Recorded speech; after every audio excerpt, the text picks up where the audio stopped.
નકલી મસાલાથી સાવધાન થવાની।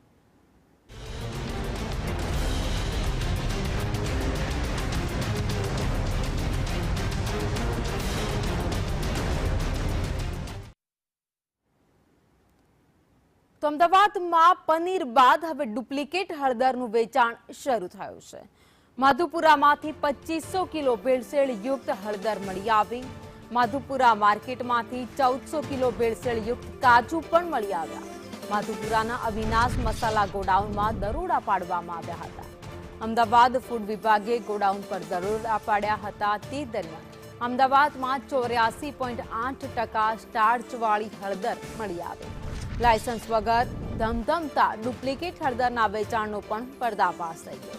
તો હળદરમાં ઘઉંનો લોટ અને બેસનની ભેળસેળ મળી આવી છે। FSSAIના લાયસન્સ વગર ડુપ્લિકેટ હળદરનો કાળો કારોબાર અમદાવાદમાં ચાલતો હતો। 5 લાખની કિંમતની ડુપ્લિકેટ હળદર અત્યારે જપ્ત કરવામાં આવી છે।